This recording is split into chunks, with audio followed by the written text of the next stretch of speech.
Hello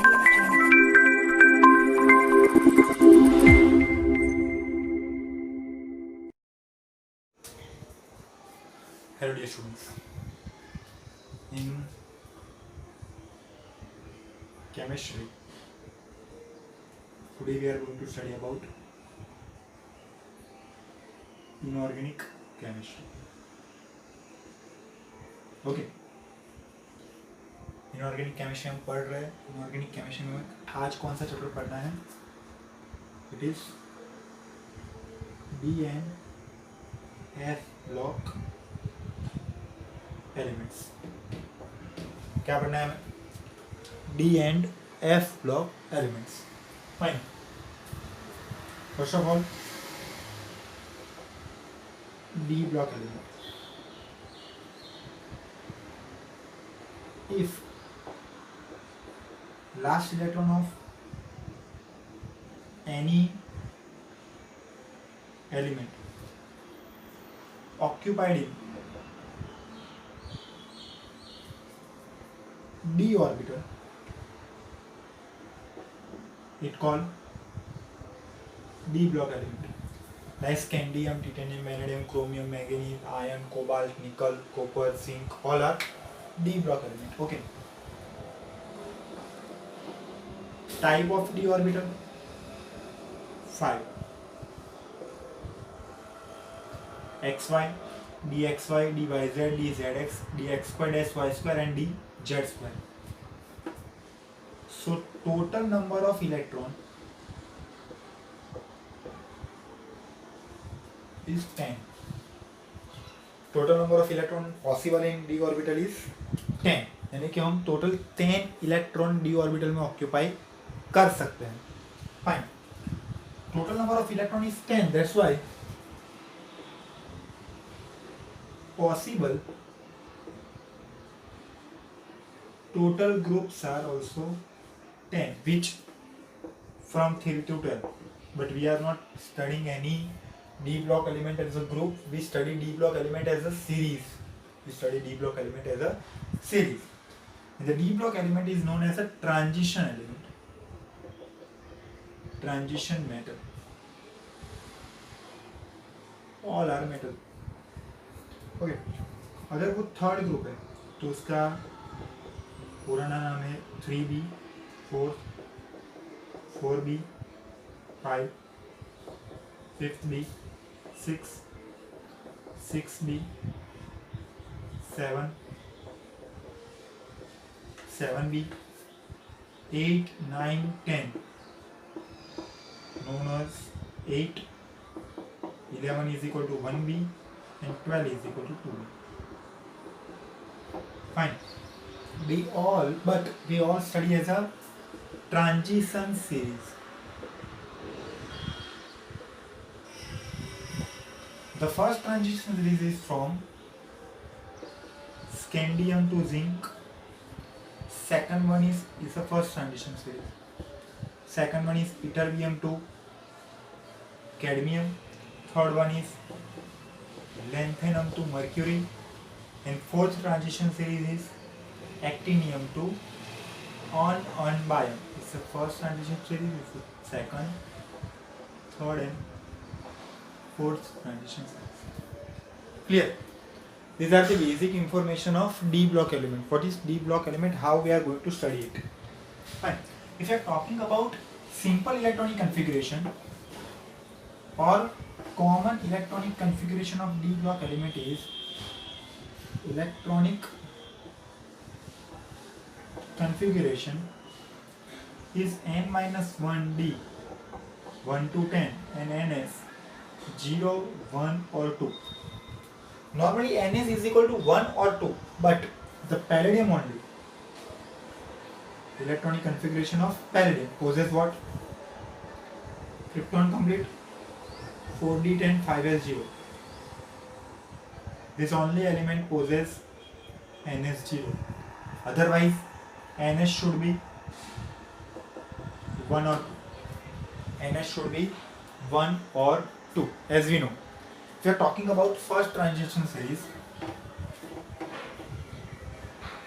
like first transition series is what? Scandium, titanium, vanadium, chromium, magnesium, क्या आएगा? Argon complete 4s2 3d1, argon complete 4s2 3d3, 3d2, 3d3, 4s1 3d5, exceptional case 4s2 3d5. After manganese, iron, cobalt, nickel, copper, zinc.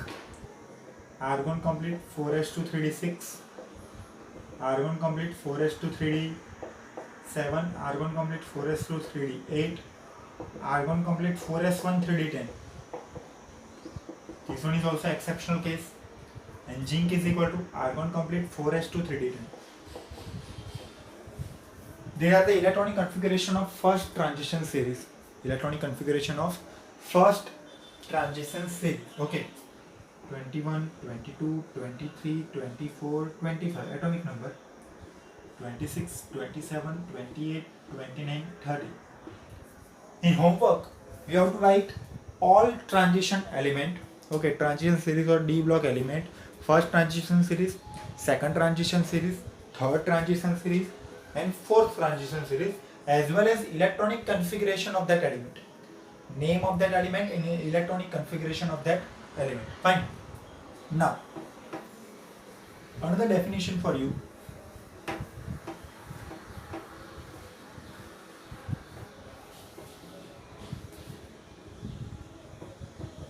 If any element or its ion possess incomplete d orbital electronic configuration,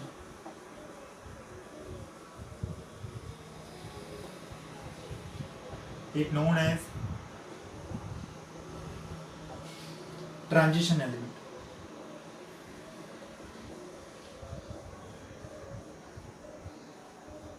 Is known as what?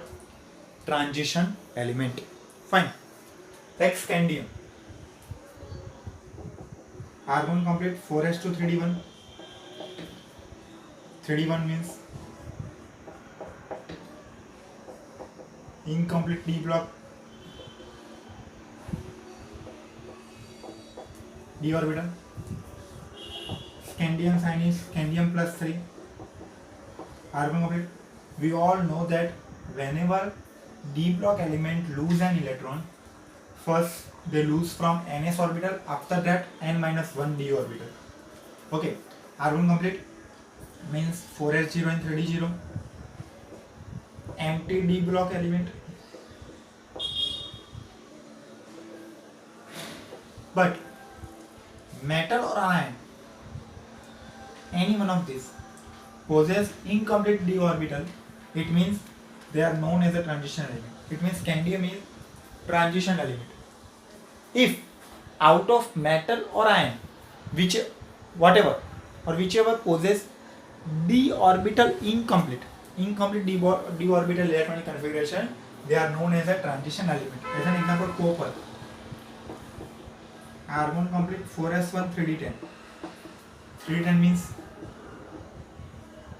completely fill d orbital. Its ion should be copper +2. Argon complete 4s0 3d9. Incomplete fill d orbital. It means metal or ion. Here ion possesses incomplete d orbital. It means it is also transition. But if metal and ion possesses completely filled or empty, metal, it means element or ion, both possess completely filled or empty d orbital electronic configuration,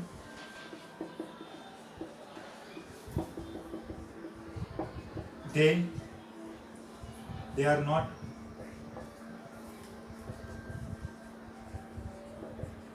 transition element. They are not transition element.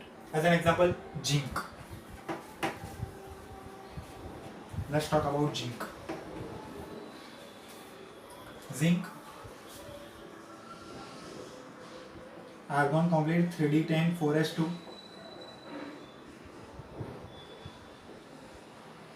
completely filled d orbital, only one known ion is Zn +2, argon complete, पहले यहाँ से electron remove होगा, 3d10 completely filled d orbital. Metal and ion both possess completely filled d orbital electronic configuration, so zinc is not a transition element.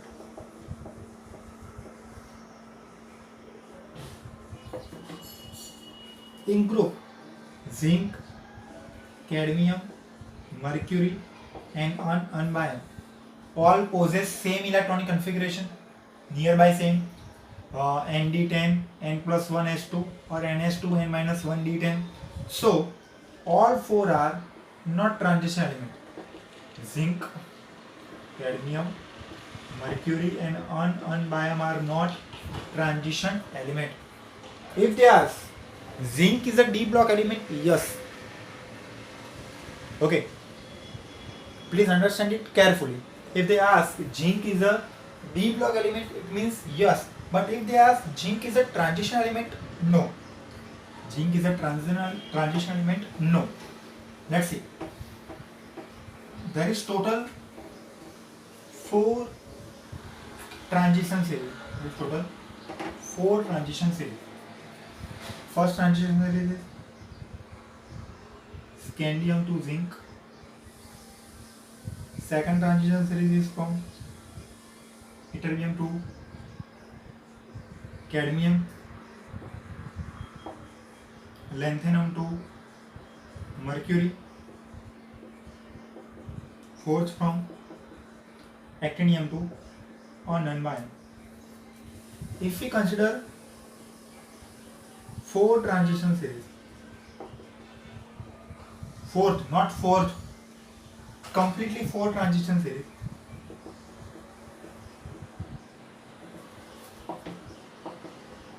Total number of d block element is 40. 10, 10, 10, 10. Total number of d block element is 40. Okay. We can consider zinc, cadmium, mercury and unbind as a d block element. Okay. But if we completely know that if there is 4 transition series, then total number of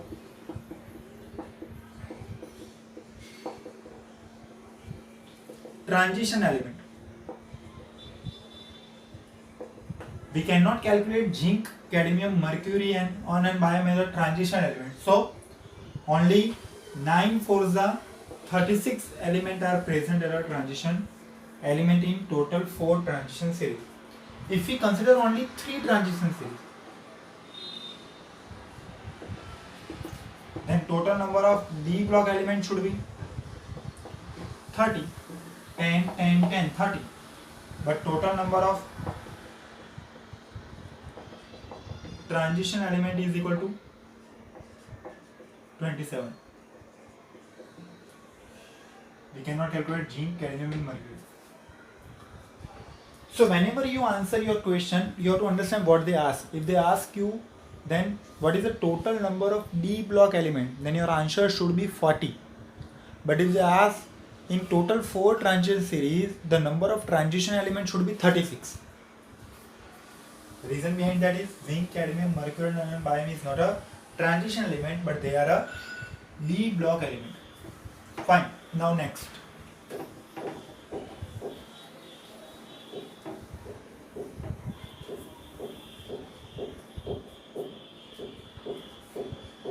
Let's see.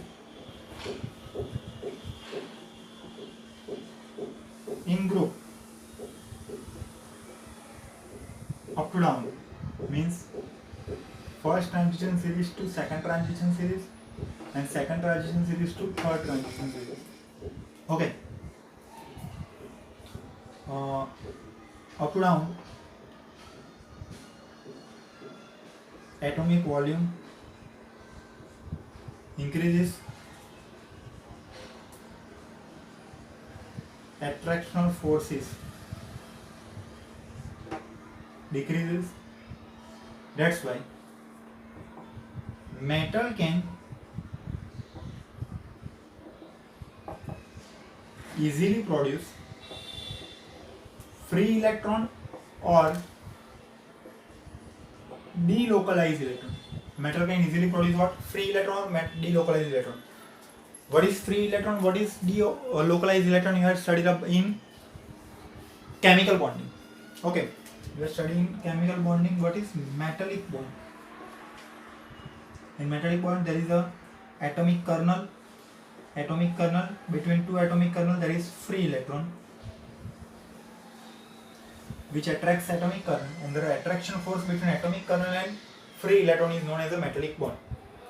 Now please understand it. जब हम up to down जाएंगे तो volume बढ़ जाएगा, volume बढ़ जाएगा, attraction force क्या हो जाएगा? कम हो जाएगा। अट्रैक्शन फोर्स कम हो जाएगा, उसी वजह से जो भी क्रिस्टल है उसमें इजीली फ्री इलेक्ट्रॉन प्रोड्यूस होगा। फ्री इलेक्ट्रॉन का मतलब ये नहीं है कि उसको मेटल को छोड़ के चले जाना है, वो सिर्फ क्रिस्टल में ही घूमते रहेंगे। अभी फ्री इलेक्ट्रॉन बढ़ गया है तो एटॉमिक कर्नल भी बढ़ेगा। एटॉमिक कर्नल और फ्री इलेक्ट्रॉन के बीच में क्या होगा? अट्रैक्शन होगा। उस अट्रैक्शन को क्या हम बोलेंगे? Metallic bond. So up to down number of free electron increases, तो up to down strength of metallic bond increases. Up to down क्या होगा? मेटालिक बॉन्ड की स्ट्रेंथ बढ़ जाएगी। अगर मेटालिक बॉन्ड की स्ट्रेंथ बढ़ जाएगी तो जो भी एटॉमिक कर्नल होंगे या फिर जो भी एलिमेंट होंगे क्रिस्टल में वो ज़्यादा एक दूसरे के साथ जुड़े हुए होंगे, और अगर वो ज़्यादा जुड़े हुए होंगे तो उनको रिमूव करने के लिए या फिर सेपरेट करने के लिए हमें ज़्यादा एनर्जी देनी पड़ेगी। Strength of metallic bond increases, attraction between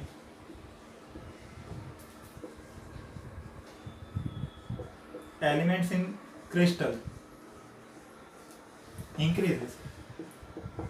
We cannot separate them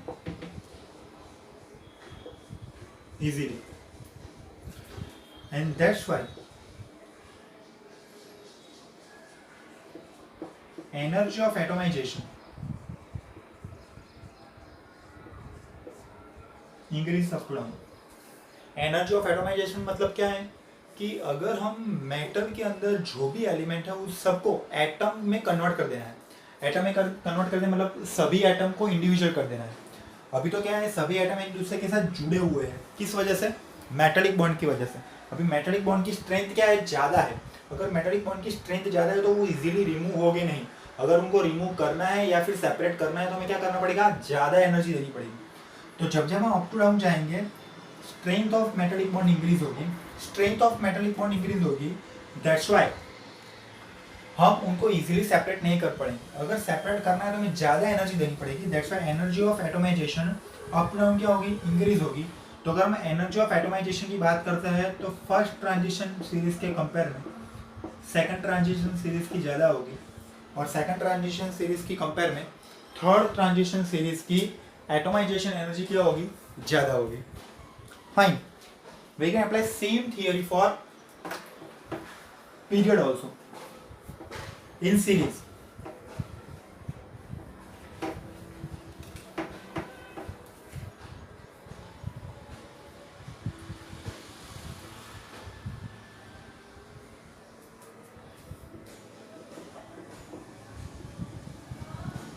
in series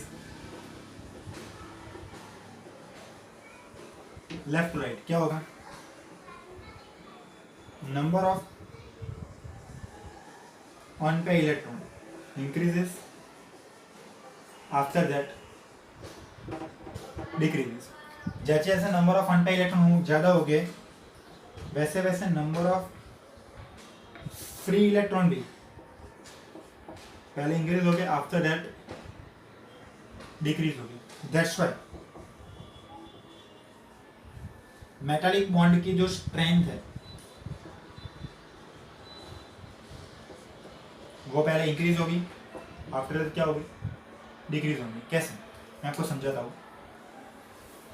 अगर मैं scandium, titanium, vanadium, chromium, manganese, iron, cobalt, निकल, कॉपर, जिंक के बारे में बात कर रहा हूँ तो इसमें क्या होगा, D1S2, D2S2, D3S2, इसमें क्या होगा, D5S1, ऐसा होगा ना, और 3D5 4S1, तो क्या होगा 3D5 में ऐसा कुछ होगा 1 1 1 1 1 और 4S1 कुछ ऐसा होगा 1 2 3 4 5 and 1 6 अनपेयर इलेक्ट्रॉन। इसमें क्या होगा D5S2, ये मैं क्या लिख रहा हूँ, इलेक्ट्रॉनिक कन्फिग्रेशन ने आगे अभी लिखी थी, D7S2, D8S2, D10S1 और D10S2। तो क्या होगा, इसमें क्या है 1 unpaired, 2 unpaired, 3 unpaired, 6 unpaired, 5 unpaired, 4 unpaired, 3 unpaired, 2 unpaired, 1 unpaired, 0 unpaired. तो पहले क्या हो रहा है, नंबर ऑफ अनपेयर इलेक्ट्रॉन बढ़ रहे हैं, मैक्सिमम हो जाने के बाद फिर से क्या हो रहा है, डिक्रीज हो रहा है। Number of unpaired electron firstly primarily increases, after that decreases after reaching its maximum number of unpaired electron. जैसे जैसे नंबर ऑफ अनपेयर इलेक्ट्रॉन बढ़ते जाते हैं वैसे वैसे नंबर ऑफ फ्री इलेक्ट्रॉन भी बढ़ते जाते हैं और उसकी वजह से मेटालिक बॉन्ड की स्ट्रेंथ क्या होगी, बढ़ती जाएगी। ओके, तो पहले मेटालिक बॉन्ड की स्ट्रेंथ बढ़ती है, उसके बाद फिर से क्या होगी है, कम होती है। अगर मेटालिक बॉन्ड की स्ट्रेंथ बढ़ती है तो एनर्जी ऑफ एटोमाइजेशन भी क्या होगा, बढ़ जाएगा। अगर मेटालिक बॉन्ड बढ़ गया है यानी कि मेटल के बीच में अट्रैक्शन ज़्यादा है, अगर अट्रैक्शन ज़्यादा है तो हम उसको इजीली एटम में कन्वर्ट कर पाएंगे नहीं। अगर एटम में कन्वर्ट नहीं कर पाएंगे तो फिर डेल्टा एच ऑफ एटोमाइजेशन पहले इंक्रीज होगा, आफ्टर दैट क्या होगा, डिक्रीज होगा। क्लियर, पहले इंक्रीज हो रहा है उसके बाद डिक्रीज हो रहा है, और इसको ग्राफ के तौर पे हमें रिप्रेजेंट करना है।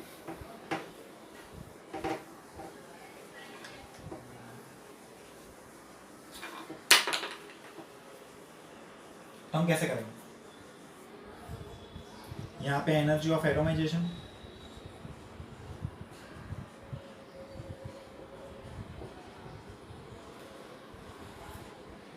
यहाँ पे एटॉमिक नंबर पहले इंक्रीज होगा फिर डिक्रीज होगा।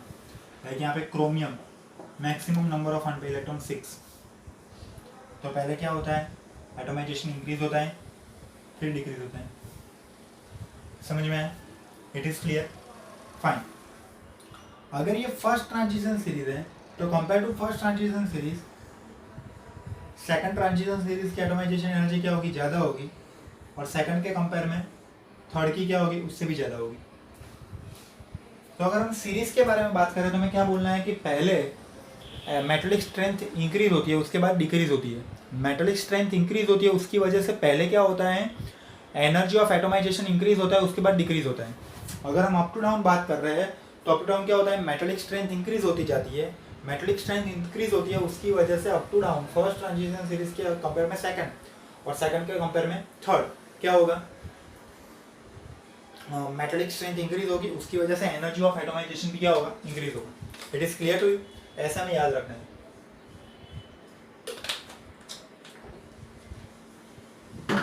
हम इजीली देख सकते हैं कि जिंक, कैडमियम या फिर मर्क्यूरी में डिग्री एटोमाइजेशन एनर्जी क्या होगी, कम होगी, उसके पास अनपेयर इलेक्ट्रॉन भी नहीं है, मेटालिक बॉन्ड की स्ट्रेंथ भी कम होगी, उसकी वजह से वो सारी सॉफ्ट मेटल है। कैसे मेटल है, soft, they can easily liquefied और they can easily sublimate. Okay, हम उसको इजीली लिक्विफाई कर सकते हैं या फिर सब्लिमेट कर सकते हैं ना। Atomic radius,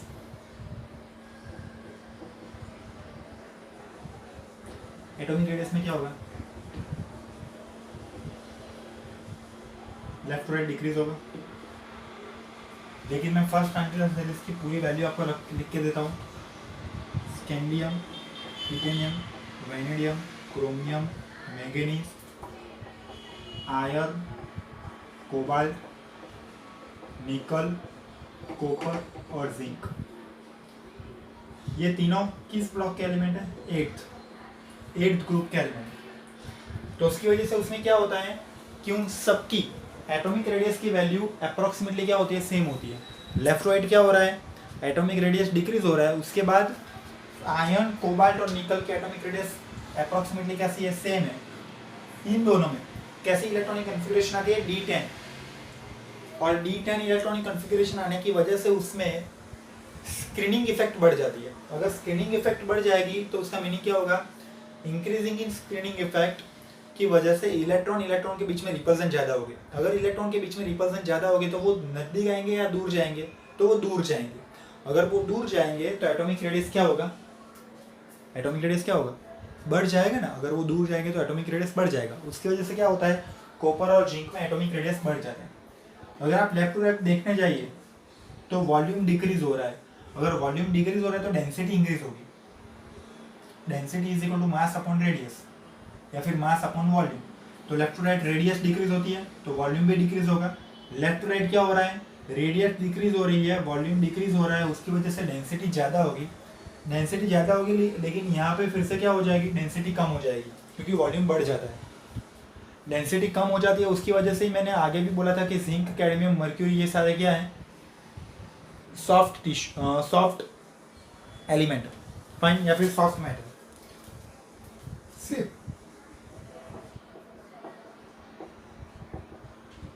up to down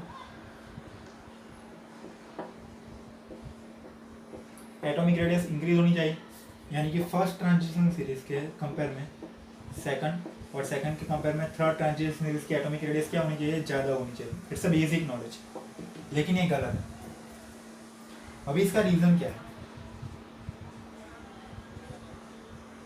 because of lanthanoid contraction.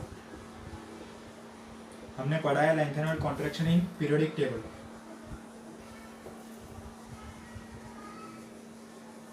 Because of lengthenoid contraction, atomic radius of third transition series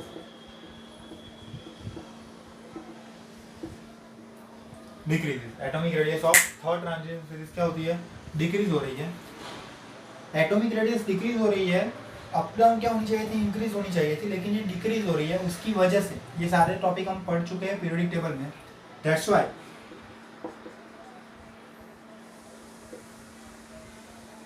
atomic radius of second and third transition element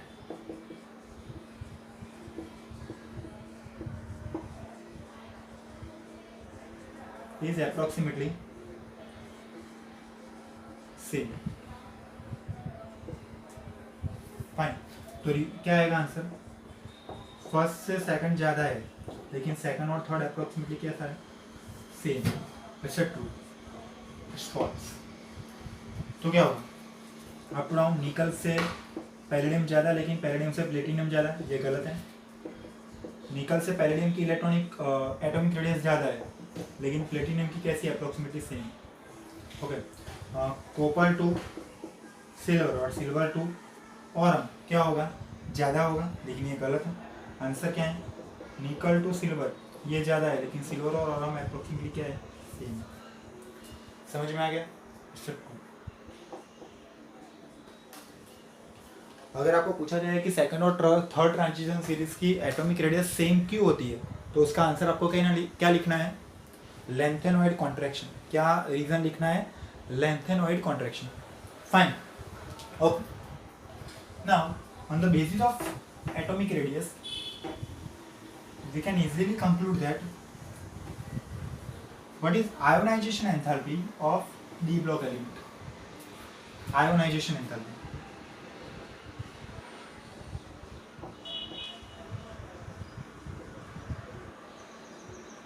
Which is also known as ionization energy.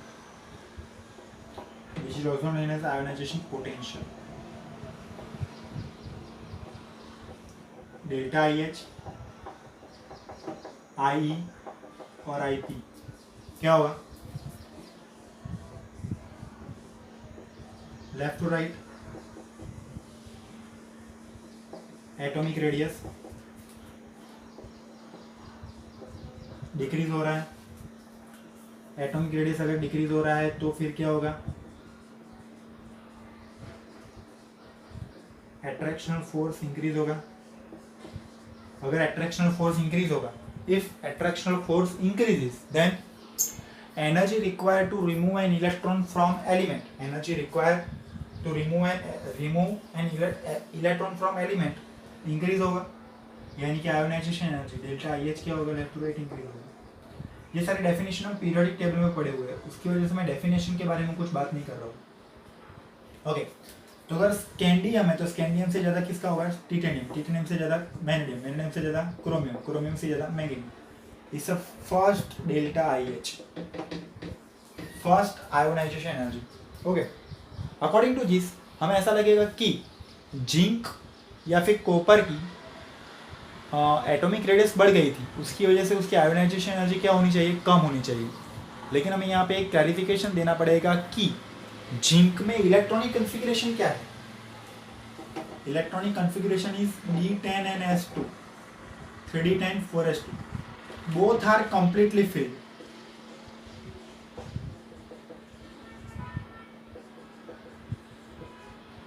और अगर completely filled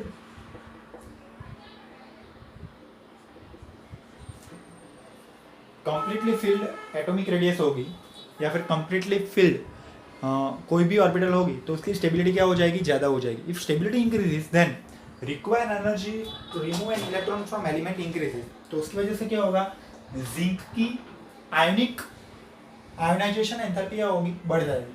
fine, ये reason मैंने दिया हुआ है कि उसके पास क्या है, कंप्लीटली फिल्ड इलेक्ट्रॉनिक कॉन्फ़िगरेशन है, उसकी वजह से उसकी स्टेबिलिटी ज़्यादा है, स्टेबिलिटी ज़्यादा है, उसकी वजह से आयोनाइजेशन एनर्जी क्या होगी, ज़्यादा होगी। It is only first ionization enthalpy या फिर फर्स्ट आईपी। अगर हमें सेकंड आईपी पूछा जाए, ये जो मैं भी आंसर करवाने जा रहा हूँ वो कॉम्पिटिटिव एग्जाम में पूछा गया है, स्कैंडियम, टिटेनियम, वैनेडियम, क्रोमियम और मैंगनीज की सेकंड आईपी के बारे में मैं बात कर रहा हूँ। If there is second IP it means first electron is already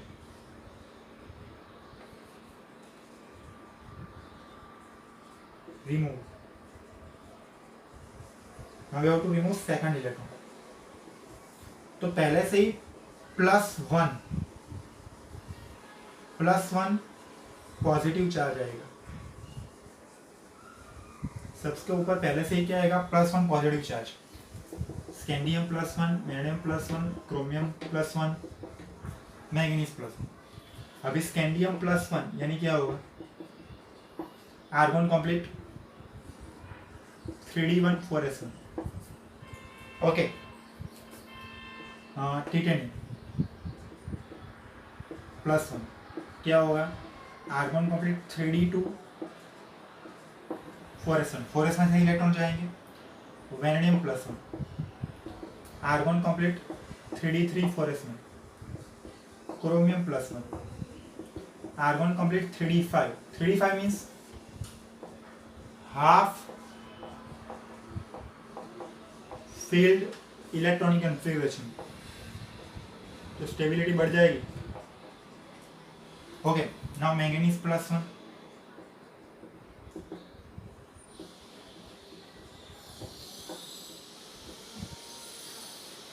आप इजीली देख सकते हैं कि क्रोमियम +1 में क्या है, हाफ फील्ड इलेक्ट्रॉनिक कॉन्फ़िगरेशन है। और अगर कहीं पे भी हाफ फील्ड इलेक्ट्रॉनिक कॉन्फ़िगरेशन होगी, अगर कहीं पे भी क्या होगा, हाफ फील्ड इलेक्ट्रॉनिक कॉन्फ़िगरेशन होगी तो उसकी स्टेबिलिटी ज़्यादा होगी। अगर स्टेबिलिटी बढ़ जाती है तो उसकी आयोनाइजेशन पोटेंशियल भी क्या हो जाएगी, बढ़ जाएगी। अभी कुछ बच्चे में ऐसा बोलेंगे कि सर मैंगनीज में भी हाफ फील्ड इलेक्ट्रॉनिक कॉन्फ़िगरेशन में लिख रही है 3D5 and 4S1 both are half filled, लेकिन इसमें क्या है, सिर्फ 3 ऑर्बिट है, ओनली 3 ऑर्बिट। और मैंगनीज में क्या है, 4 ऑर्बिट है, और ये 4th ऑर्बिट में एक ही इलेक्ट्रॉन है जो बाहर रखा हुआ है। So that's why compare two chromium manganese की आयोनाइजेशन पोटेंशियल क्या हो जाएगा, कम हो जाएगा। तो आंसर क्या आएगा, scandium, titanium, vanadium, manganese and chromium.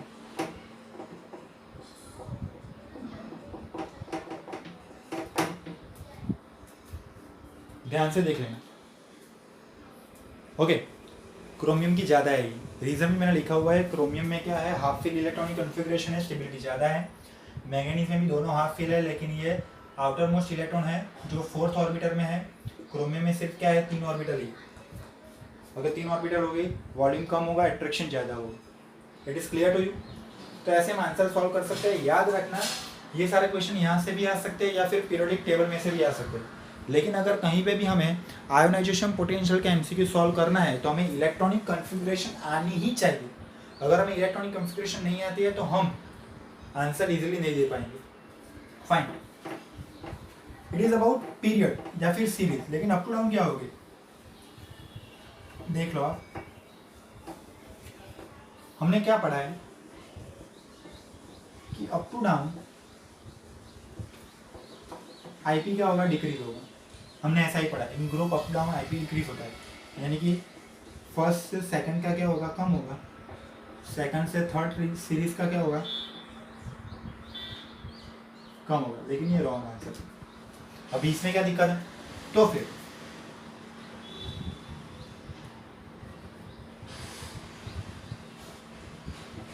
Because of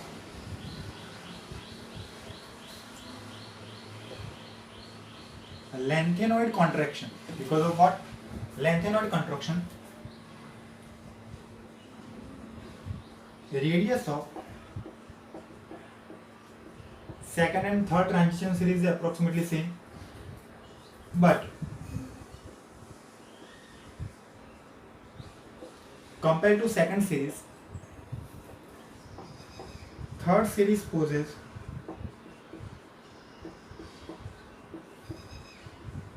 more proton. अभी सेकंड और थर्ड की इलेक्ट्रॉनिक कन्फिगरेशन के बारे में बात करें, अकॉर्डिंग टू लेंथेनोइड कॉन्ट्रैक्शन तो क्या हुआ है, दोनों की रेडियस सेम हो गई। दोनों की रेडियस क्या हो गई, सेम हो गई।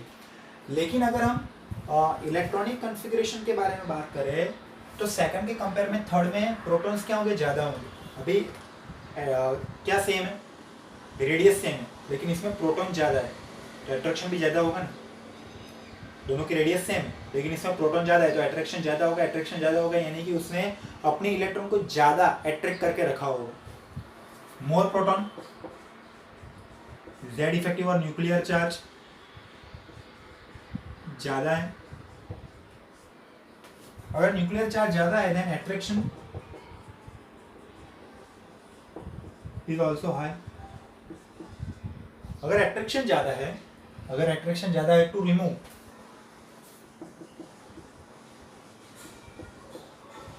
an electron from element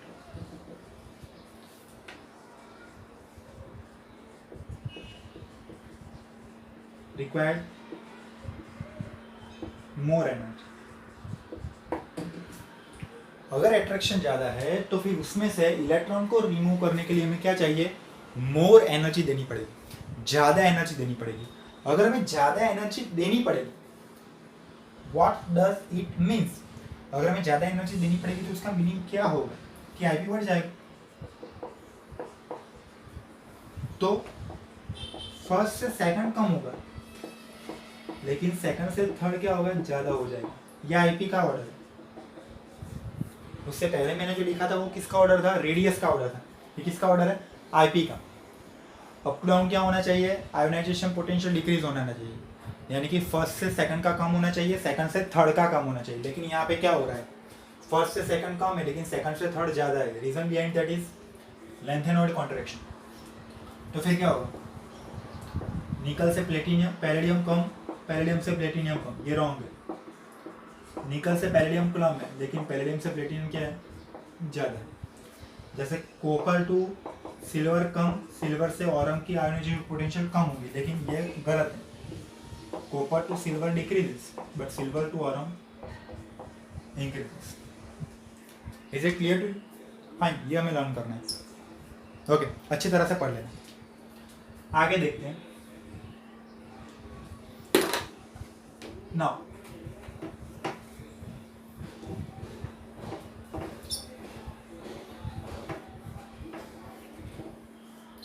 magnetic character क्या हमें पढ़ना है, magnetic properties. if all electrons are paired, it called diamagnetic.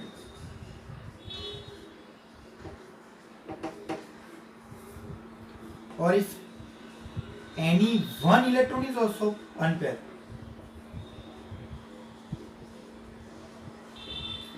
only one, if only one electron is unpaired, एक से ज्यादा भी होगा, if any one or more than one, confusion ना होना चाहिए इसकी वजह से, more than one electron is unpaired, it is paramagnetic. अभी इसके लिए अभी में क्या आना चाहिए, इलेक्ट्रॉनिक कॉन्फ़िगरेशन आनी चाहिए. उसके बाद हमें अगर उसकी मैग्नेटिक मोमेंटम फाइंड करनी है,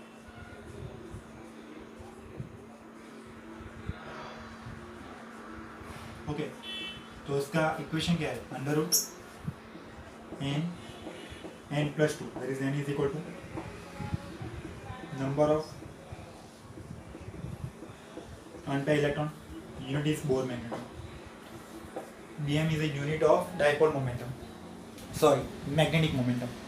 Okay, one Bohr magneton is equal to 9.27 into 10 raised to minus 24 ampere into metre square. लेकिन हमें ऐसा कुछ पूछा जाएगा नहीं, हमें सिर्फ इतना याद रखना है कि मैग्नेटिक मोमेंटम की जो भी यूनिट है वो क्या है, बोर मैग्नेटॉन है. ओके, तो हमें बोर मैग्नेटॉन नहीं फाइंड करना. अभी वो क्या करेंगे, आप कंफ्यूज करने के लिए स्पिन ओनली, ऐसा वर्ड वो क्वेश्चन में नहीं, spin only.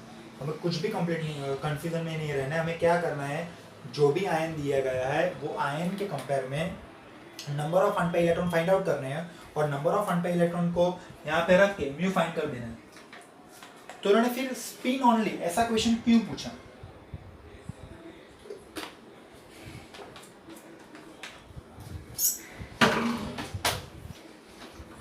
Why they ask spin only on word. क्या दिक्कत है कि हम क्या कर रहे हैं, सिर्फ अनपेयर्ड इलेक्ट्रॉन के बारे में ही कैलकुलेट कर रहे हैं, लेकिन इलेक्ट्रॉन क्या करता है, अपने आप भी रोटेट कर रहा है, अपनी पोजीशन पे भी रोटेट कर रहा है, वो ऑर्बिटल में भी रोटेट कर रहा है, वो ऑर्बिटल में भी रोटेट कर रहा है, एज वेल एज वो ऑर्बिट में भी रोटेट कर रहा है. लेकिन हम वो सारी रोटेशन के बारे में कुछ इंफॉर्मेशन गेन नहीं करते. हम क्या करते हैं, सिर्फ नंबर ऑफ अनपेयर्ड इलेक्ट्रॉन को कैलकुलेट कर रहे थे और नंबर ऑफ अनपेयर्ड इलेक्ट्रॉन के मुताबिक मैग्नेटिक मोमेंटम को फाइंड कर देते हैं. ये जो हमने वैल्यू फाइंड की वो हमारी थियोरेटिकल वैल्यू होगी, लेकिन हम अगर सारे रोटेशन को फाइंड करेंगे तो हमें प्रैक्टिकल वैल्यू मिलेगी. लेकिन there is a difference between theoretical moon and practical moon, and the reason behind that, as we discussed before, that we only calculate number of unpaired electron, we do not understand what kind of spin, which direction of spin, spin in orbit, spin in orbital, etc etc. तो हम सिर्फ क्या करते हैं, unpaired electron को ही calculate करते हैं, उसके अलावा कुछ भी कैलकुलेट नहीं करते. उसकी वजह से थियोरेटिकल म्यू और प्रैक्टिकल म्यू में थोड़ा सा क्या आएगा, डिफरेंस आएगी. लेकिन अगर हमें पूछा जाए कि हमें मैग्नेटिक मोमेंटम फाइंड करना है तो हमें सिर्फ यही करना है. वो आपको कंफ्यूज करने के लिए बीच में क्या लिख सकता है, स्पिन ओनली वर्ड लिख सकते हैं. फाइन. नाउ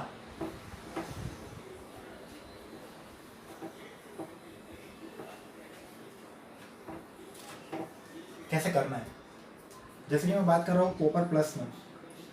सारे बच्चे ध्यान से देख लो, कॉपर की अगर मैं बात कर रहा हूँ तो कॉपर की इलेक्ट्रॉनिक कॉन्फ़िगरेशन क्या है, 3d10 और 4s1.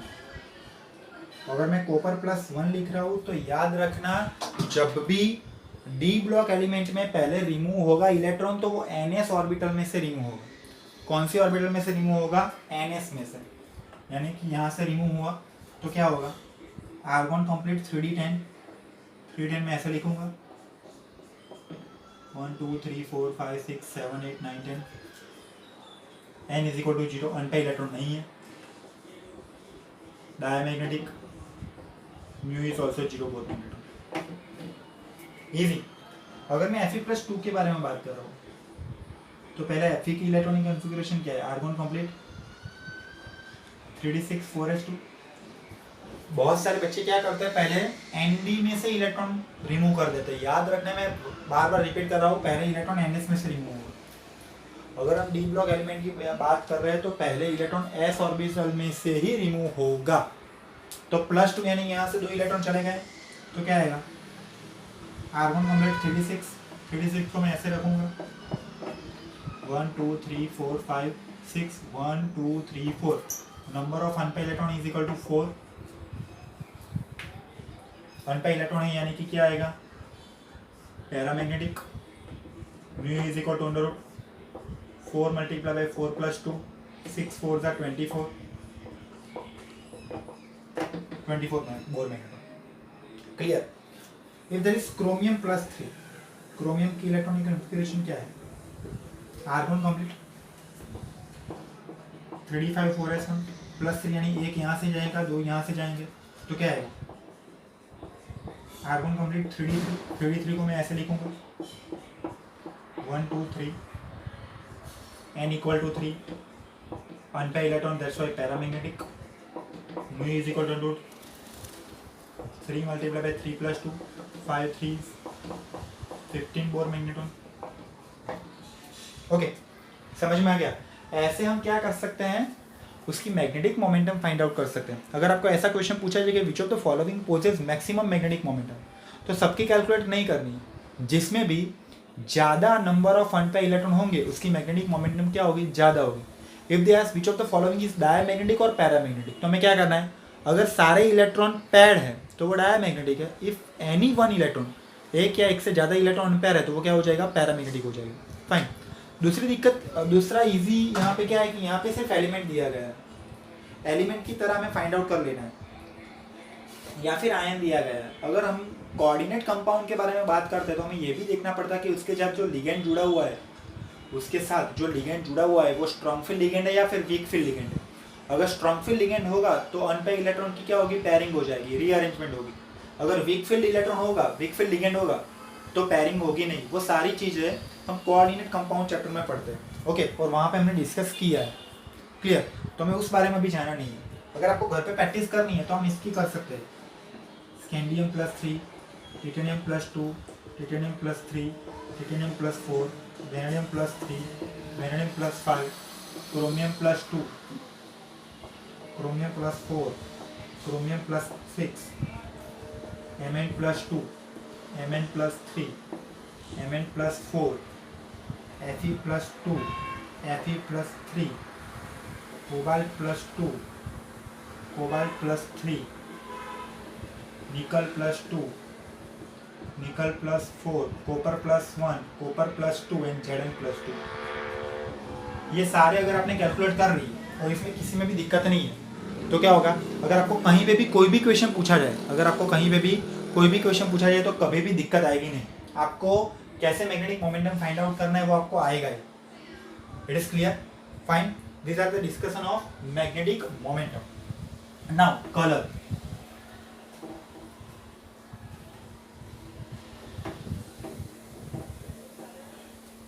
Color.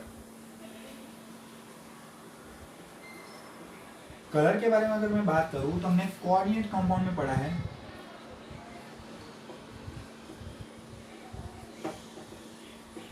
फिगर क्या है, नीचे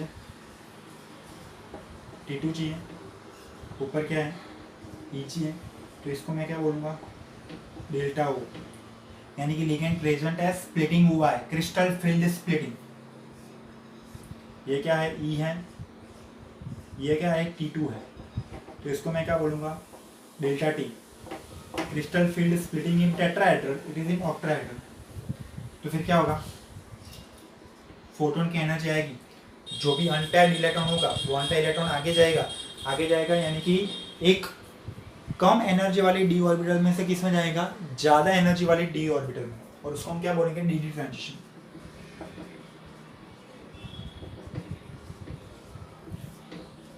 इस सब के बारे में हमने कोऑर्डिनेट कंपाउंड में पढ़ चुके हैं, व्हाट इज कलर। लेकिन अगर हम डी ब्लॉक एलिमेंट के बारे में बात करें और सिर्फ आयन दिया गया है, if it possess unpaired electron, it can show dd transition and it is colour compound या फिर कलर आयन। हमें तो सिर्फ इतना ही करना है। हमें क्या करना है, अगर हमें कोई आयन दिया गया तो उसमें क्या करना है, अगर उसमें अनपेयर्ड इलेक्ट्रॉन है तो वो डी ट्रांजिशन शो करेगा और वो कलर आयन होगा। फाइन, इतना ही हमें करना है, उससे ज़्यादा हमें कुछ नहीं करना। क्लियर। लेकिन there are the exceptional cases for the colour. जैसे कि हमने बोला था कि F2Cl2 Br2 I2 के बारे में बात करें तो डी ट्रांजिशन नहीं आएगा, उसमें क्या हो गया, होमो-लूमो ट्रांजिशन। ऐसे बहुत सारे एग्जाम्पल मैंने दिए थे जिसमें अनपेयर्ड इलेक्ट्रॉन नहीं थे, फिर भी उसमें हमें क्या दिखा था, कलर दिखा था। उसमें डी ट्रांजिशन ही था लेकिन ligand to metal charge transfer था। ऐसे बहुत सारे एग्जाम्पल मैंने आपको लिखवा चुका हूँ। ओके, किसी के कलर में यहाँ पे लिखवा रहा हूँ, जैसे कि अगर क्रोमियम +3 है तो वो ग्रीन कलर का होगा, Fe+3 येलो कलर का होगा, Fe+2 ग्रीन कलर का होगा। अगर मैं Cr2O7-2 यानी कि डाइक्रोमेट के बारे में बात कर रहा हूँ तो वो ऑरेंज कलर का होगा। अगर मैं CrO4-2 के बारे में बात करता हूँ ये येलो कलर का होगा। अगर मैं MnO4-2 इसको हम बोलेंगे मैंगेनेट आयन तो वो ग्रीन कलर का होगा। ओके, अगर मैं बात कर रहा हूँ MnO4- तो ये पर मैंगेनेट है, ये वायलेट कलर का होगा। ओके, अगर मैं बात कर रहा हूँ कॉपर+2 आयन तो क्यूप्रिक आयन ये ब्लू कलर का होगा। फाइन, ऐसे बहुत सारे कलर मैं पहले भी आपको लिख पा चुका हूँ। फाइन, बहुत सारे कलर मैंने डिस्कस किए हुए हैं कोऑर्डिनेट कंपाउंड, तो ऐसे आपको लर्न करना है। अगर बेसिक्स में हम जाएं तो क्या करेंगे, जैसे कि Zn+2 है, अनपेयर्ड इलेक्ट्रॉन पोजेस नहीं है तो ये फिर क्या होगा, कलरलेस होगा। It is clear, they are the basic information of colour for D block element. Fine,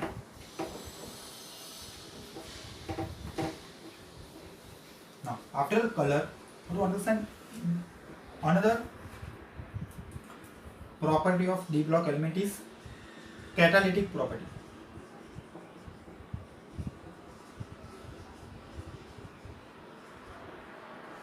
d block element can easily act as a catalyst. अभी कैटलिस्ट क्या है वो सारी इंफॉर्मेशन हमने पढ़ी है केमिकल काइनेटिक्स में। कैटलिस्ट क्या करेगा, ई को डिक्रीज करेगा, जो भी रेजिस्टेंट होगा उसको डिक्रीज करेगा, रेट को क्या करेगा, इंक्रीज करेगा। उसकी वजह से कोई भी रिएक्शन क्या होगी, फास्ट हो जाएगी। Time require to complete that reaction क्या हो जाएगा, कम हो जाएगा। वो concentration of reactant, concentration of product या फिर के इक्विलिब्रियम को इफेक्ट करेगा नहीं, लेकिन वो एक्टिवेशन एनर्जी को क्या कर देगा, कम कर देगा। अभी उसके पीछे रीजन क्या है, तो जो भी मेटल की सरफेस है, जो भी मेटल की क्या है, सरफेस है, वो सरफेस कुछ इस तरह है। यहाँ पे जो इलेक्ट्रॉन्स रहे हुए हैं या फिर आयन रहे हुए हैं वो निग्लेक्ट करते हैं each others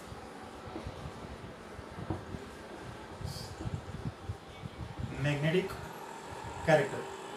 Okay, they incomplete or they neglect magnetic property of each other. It is inactive.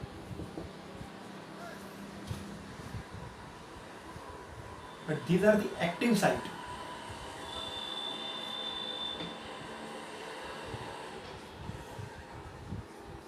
Which possess magnetic character.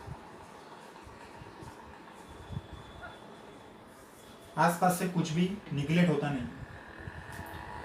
तो वो क्या करेगा, रिएक्टेंट को अपनी तरफ अट्रैक्ट करता है।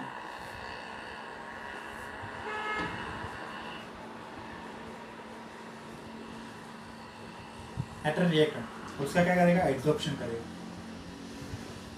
अभी एड्सॉर्प्शन क्या है वो कुछ अलग चैप्टर में आएगा, मैं सिंपली आपको दिखाता हूँ। हमने क्या पढ़ा था कि अगर कहीं पे भी केमिकल रिएक्शन हो रही है तो दोनों के बीच में कोलोजन होना चाहिए। क्या होना चाहिए, कोलोजन होना चाहिए। कोलोजन होने के लिए दोनों को एक दूसरे के सामने आना पड़ेगा। अगर एक दूसरे के सामने आना है तो उनके पास कोई मिनिमम काइनेटिक एनर्जी होनी चाहिए, और वो काइनेटिक एनर्जी को क्या बोलते हैं, एक्टिवेशन एनर्जी। लेकिन इसमें क्या है, मेटल खुद उनको अट्रैक्ट करता है। अगर मेटल खुद उनको अट्रैक्ट करता है तो उनको अपनी काइनेटिक एनर्जी यूज नहीं करनी पड़ेगी।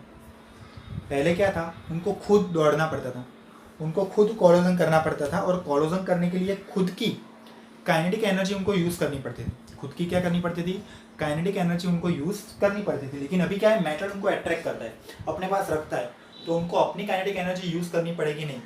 मेटल अपनी एनर्जी यूज़ करके उनकी रिएक्शन को क्या कर देगा, ईजी कर देगा, या फिर फटाफट कंप्लीट करेगा। तो उनको अपनी एनर्जी यूज़ करनी पड़ी नहीं है, उसकी वजह से एक्टिवेशन एनर्जी क्या हो गई है, कम हो गई है। हमें सिर्फ इतना याद रखना है कि ये जो भी है वो इनएक्टिव साइट है, क्योंकि दोनों ने अपने अपने मैग्नेटिक कैरेक्टर को क्या कर दिया है, निगलेक्ट कर दिया है।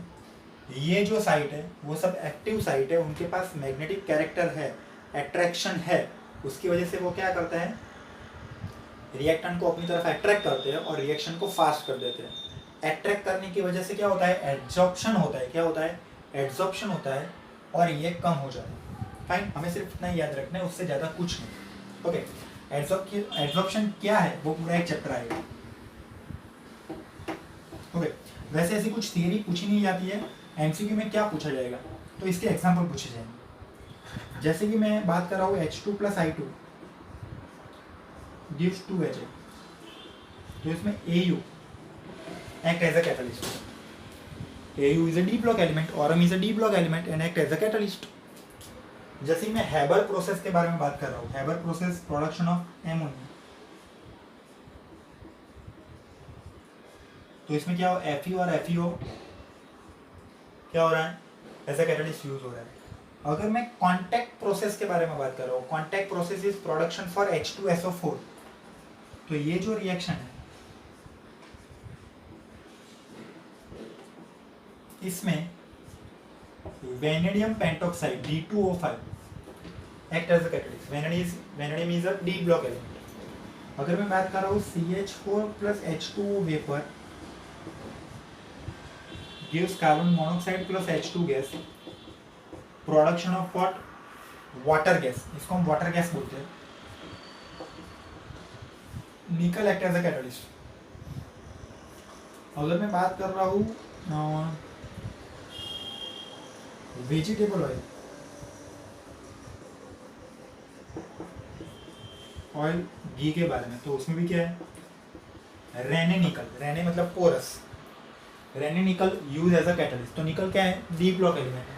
ओके, जैसे कि मैं बात कर रहा हूँ Ostwald process, which process, Ostwald, production of nitric acid, तो उसमें ये रिएक्शन है, ammonia + H2O, sorry oxygen gives NO + H2O, उसमें प्लेटिनियम और rhodium act as a catalyst, 90% 10%, उसको हम गॉच कैटलिस्ट बोलते हैं। क्या बोलते हैं, गॉच कैटलिस्ट। तो वो भी कौन है, डी ब्लॉक एलिमेंट। फाइन, अगर मैं बात कर रहा हूँ Deccan process, which process, Deccan process, तो उसमें क्या है, HCl + O2 gives Cl2 + H2O, it is for production of chlorine, इसमें CuCl2 एज अ कैटलिस्ट है, एज अ कैटलिस्ट। अगर मैं बात कर रहा हूँ production of oxygen, KClO3 gives KCl + O2, तो उसमें MnO2 act as a catalyst. तो आपने देखा होगा यहाँ पे मैंने जितने भी एग्जाम्पल दिए वो सारे एग्जाम्पल में कहीं ना कहीं पे भी डी ब्लॉक एलिमेंट प्रेजेंट है। मेनली डी ब्लॉक एलिमेंट क्या करता है, जो भी रिएक्टेंट है उसको अपनी तरफ एड्सॉर्ब करता है और उसकी एक्टिवेशन एनर्जी को कम करता है। अगर हमें कार्बन मोनोऑक्साइड को H2 के साथ मिला के मीथेन बनाना है, या फिर मीथेनॉल बनाना है, या फिर मीथेनाल बनाना है, उसमें भी डिफरेंट कैटलिस्ट यूज होंगे which are from D block element. So D block element possess a very good characteristics of catalytical property. Fine, ये मैंने एग्जाम्पल दिए हुए हैं, कहीं कहीं पे पूछे जाते हैं, कॉम्पिटिटिव एग्जाम के लिए इंपॉर्टेंट है। Fine, now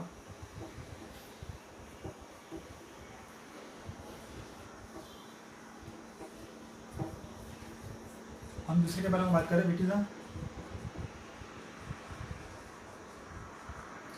interstitial compound.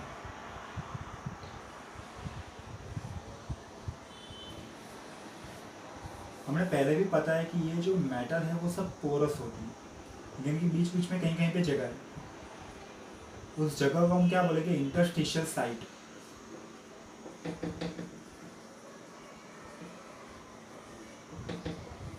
क्या बोलेंगे हम उसको, इंटरस्टिशियल साइट। क्या होता है, जो भी स्मॉल एलिमेंट है,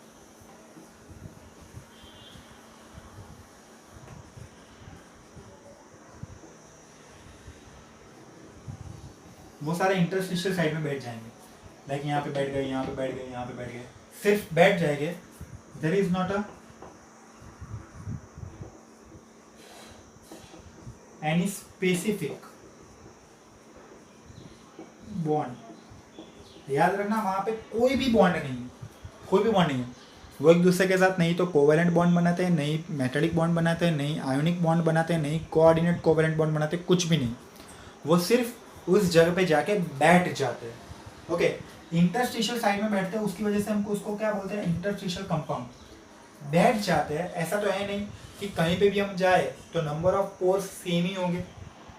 ओके, ऐसा बन सकता है कि इसको मैं दो पार्ट में डिवाइड कर दूं तो इसमें नंबर ऑफ पोर्स ज़्यादा हो, इसमें नंबर ऑफ पोर्स कम हो। जितने नंबर ऑफ पोर्स ज़्यादा होंगे उतने स्मॉल एलिमेंट ज़्यादा बैठेंगे वहाँ पे, या फिर ज़्यादा अट्रैक्ट होंगे। अगर नंबर ऑफ पोर्स कम है तो वैसे एलिमेंट कम आएंगे। They do not possess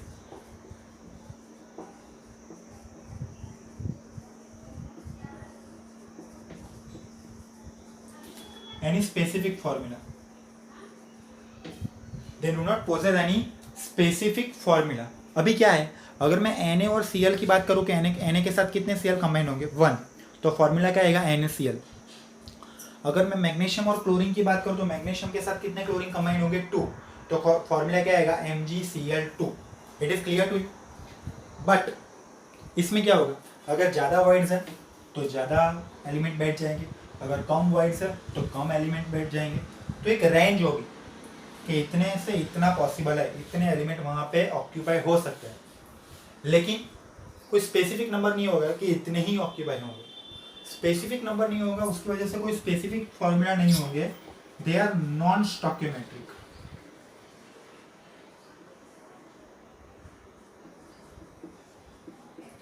they are non stoichiometric. Fine, समझ में आ गया। और सीधी बात है, पहले वॉइड था, अभी वॉइड ऑक्यूपाई हो गया है, तो पहले वो अगर सॉफ्ट था तो वो अभी क्या हो जाएगा, हार्ड हो जाएगा। उसकी वजह से जब भी इंटरस्टिशियल प्रोडक्ट बनते हैं तो उसकी फिजिकल प्रॉपर्टी और केमिकल प्रॉपर्टी में थोड़ा सा चेंज आता है। नॉर्मली वो हार्ड हो जाते हैं, हार्ड हो जाने की वजह से बहुत सारे इक्विपमेंट बनाने के लिए उनका यूज भी होता है। आपने एक पढ़ा भी होगा, WC, टंगस्टन कार्बाइड, ऐसे interstitial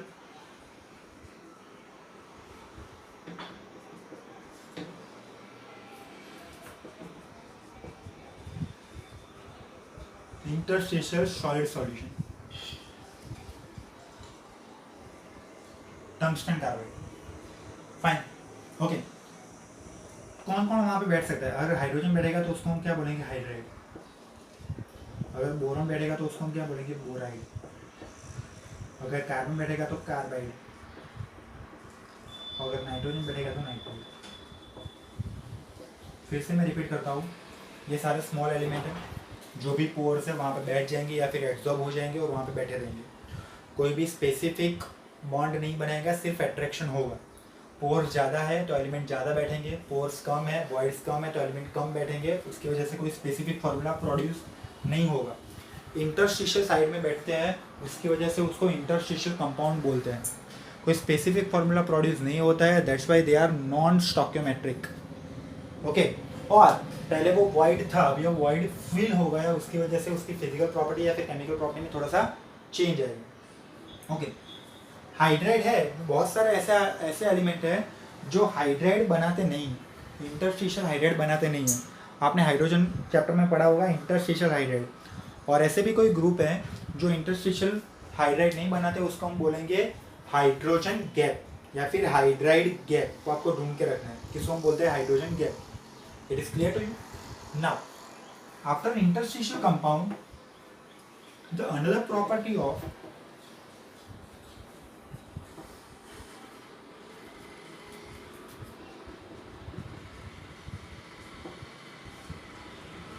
mixed metal, alloy, production of alloy. D block element can easily produce different kind of alloys. Fine, alloy is a one kind of solution. Okay.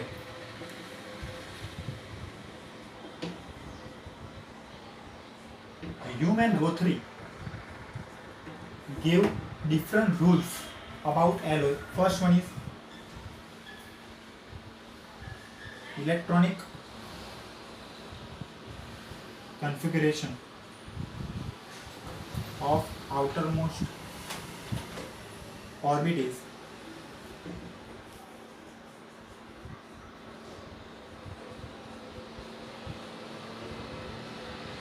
approximately same. Outermost orbit की जो भी electronic configuration क्या होनी चाहिए, approximately same होनी चाहिए. और हमें पता है कि सब में क्या होता है, या फिर NS1 होगा या तो फिर NS2 होगा. दोनों की इलेक्ट्रॉनिक जो आउटरमोस्ट ऑर्बिट की इलेक्ट्रॉनिक कन्फिग्रेशन वो डी ब्लॉक एलिमेंट में अप्रोक्सीमेटली सेम होती है. नाउ डिफरेंस बिटवीन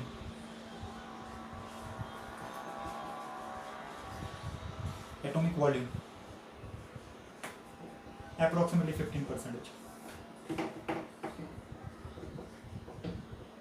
मैक्सिमम 15% की तक एटॉमिक वॉल्यूम में डिफरेंस होगा तो चलेगा, उससे ज़्यादा एटॉमिक वॉल्यूम में डिफरेंस होना चाहिए नहीं तो वो फिर एलॉय बना नहीं सकते. फाइन. और हमें पता है कि डी ब्लॉक एलिमेंट में नॉर्मली एटॉमिक रेडियस क्या होती है, सेम होती है. उसकी वजह से एटॉमिक वॉल्यूम भी अप्रोक्सीमेटली क्या होता है, सेम होता है. थर्ड,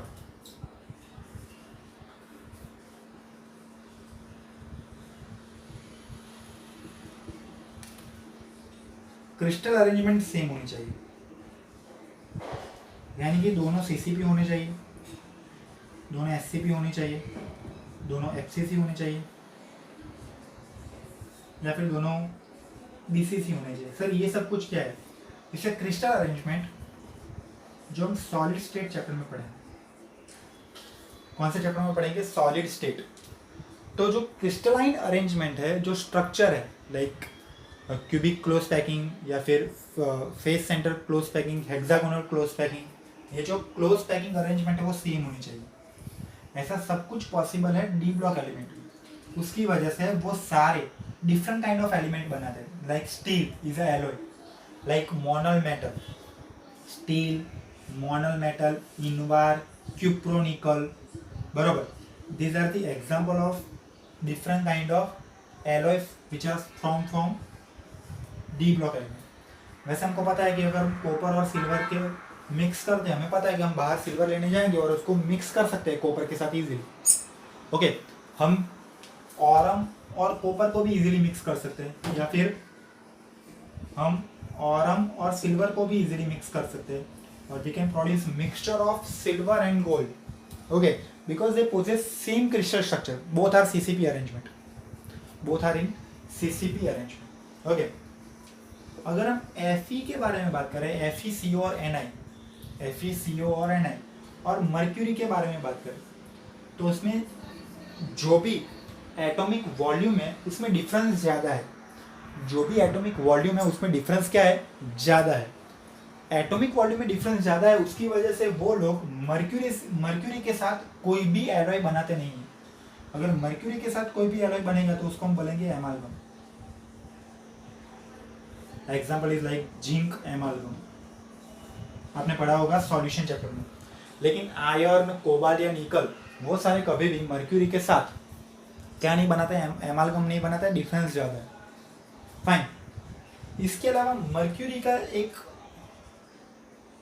एलॉय है जिसको हम एज अ सीमेंट या फिर इनेमल की तौर पे यूज़ करते हैं. ओके, डेंटल सर्जरी में अगर हमें यूज़ करना है तो मर्क्यूरी का एज अ इनेमल या फिर सीमेंट यूज़ करते हैं. जो भी डेंटल सर्जरी करनी है उसमें पहले जब भी हम इसको बनाते हैं they are in a liquid form, लेकिन after few time it's converts into solid form and it remains long time without any kind of change in structure. तो हम क्या करते हैं, जब भी उसको इनेमल के तौर पे या फिर सीमेंट के तौर पे यूज़ करना है तभी हम उसको बनाते हैं इन अ डेंटल सर्जरी. ओके, तभी हम उसको बनाते हैं. जहाँ पे भी उसको पॉर करना है या जहाँ पे भी रखना है, जिस शेप में रखना है उसमें हम उसको रख देते हैं. उसके बाद वो किस में कन्वर्ट हो जाता है, सॉलिड में, और उसके बाद उसमें कोई भी चेंज आता नहीं. लेकिन जब उसकी ज़रूरत है तभी हम उसको बनाते हैं. It is clear to you? Fine. These are the information of alloy. जो डिफरेंट एलॉय है उसमें कौन सी मेटल कितने प्रपोर्शन में प्रेजेंट है, उसके लिए मटेरियल आपको दिया जाएगा, वो सिर्फ आपको लर्न करनी है, उसमें कुछ ज़्यादा नहीं है, कौन कौन उसमें प्रेजेंट है और उसका यूज़ क्या है, सिर्फ इतना ही आपको लर्न करना है। It is clear to you? तो आज के लेक्चर में हम इतना ही रखते हैं। आप सारे जो भी बीच में होमवर्क दिया गया है, जो भी क्वेश्चन पूछे गए वो भी सॉल्व करना, एनसीईआरटी के क्वेश्चन भी सॉल्व करना, एनसीईआरटी भी पढ़ना, और उसके अलावा कहीं पे भी दिक्कत है तो आप मुझे पूछ सकते हैं। तो अभी हम डी और एफ ब्लॉक एलिमेंट में यहाँ तक रखते हैं, इसके बाद आगे बढ़ेंगे। ओके, लेकिन आप पढ़ते जाओ, जो भी क्वेश्चन है आप मुझे पूछते जाओ। Okay my dear students, thank you so much.